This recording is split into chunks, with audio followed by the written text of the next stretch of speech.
الرحمن الرحیم۔ مقتدی کو امام کے پیچھے سری یا جہری نماز میں قرات کرنا کیسا ہے؟ سری سے مراد ظہر اور عصر کی نمازیں ہیں، جہری نماز سے مراد مغرب، عشاء اور فجر کی نمازیں ہیں۔ یاد رکھیے گا، احناف کے نزدیک چاہے نماز سری ہو یا جہری ہو، مقتدی کو امام کے پیچھے قرات کرنا مکروہ تحریمی اور ناجائز ہے۔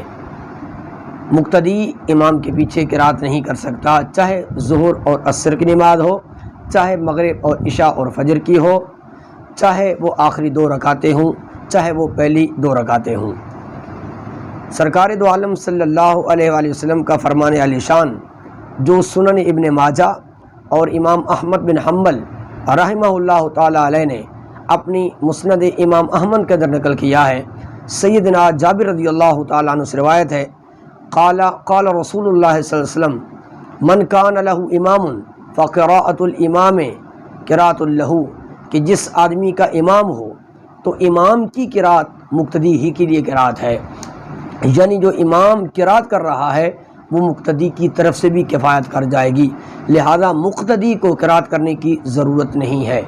تنویر الابصار مادر المختار کے اندر بھی یہ مسئلہ موجود ہے، اور بہار شریعت وغیرہ کے اندر بھی یہ مسئلہ موجود ہے کہ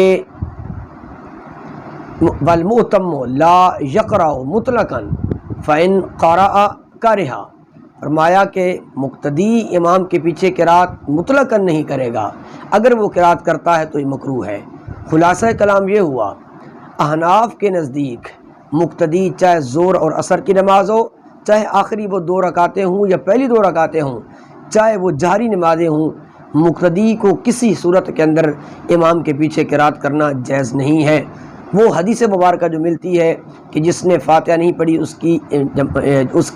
اس کی نماز نہیں، اس کا مطلب یہ ہے کہ جب کوئی آدمی تنہا ہو اور وہ نماز پڑھ رہا ہو، اگر فاتحہ نہیں پڑھے گا تو اس بات کو ہم بھی مانتے ہیں کہ اگر فاتحہ نہیں پڑھے گا تو اس کی نماز نہیں ہوگی۔ واللہ اعلم بالصواب۔